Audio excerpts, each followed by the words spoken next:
सुनहरी शाम का वक्त था। दिल्ली की एक व्यस्त कॉलोनी में एक छोटे से अपार्टमेंट में रहने वाली 22 वर्षीय अनन्या अपनी किताबों में खोई हुई थी। वह हाल ही में यहाँ शिफ्ट हुई थी और अपनी नई जिंदगी में ढलने की कोशिश कर रही थी। एक दिन जब वह घर की बालकनी में बैठी थी, तब अचानक बगल वाले फ्लैट से किसी के गाने की आवाज आई, एक मीठा सुर जो उसके कानों में गूंज उठा। उसने उत्सुकता से झांका तो देखा कि एक युवक गिटार बजाते हुए गाना गा रहा था। वह लंबा, सांवला और आकर्षक था।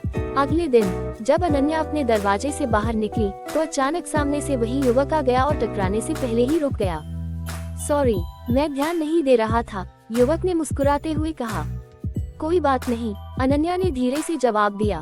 मैं आरव हूँ, तुम्हारा नया पड़ोसी, उसने हाथ बढ़ाते हुए कहा। अनन्या, उसने संकोच से हाथ मिलाया।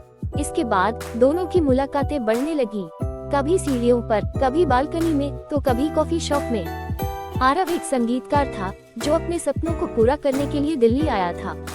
वहीं अनन्या एक लेखक थी जो अपनी कहानियों को किताबों में ढालना चाहती थी। दोनों की रुचियां अलग होते हुए भी एक अजीब सा जुड़ाव था।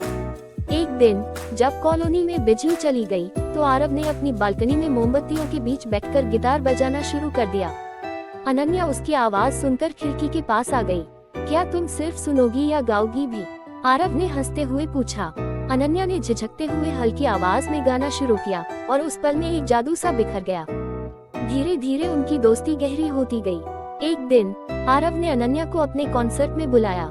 जब वह स्टेज पर गा रहा था तो उसकी आंखें बार बार अनन्या को तलाश रही थी। गाने के अंत में उसने माइक पर कहा, ये गाना किसी खास के लिए है जो मेरी कहानियों की हीरोइन बन गई है।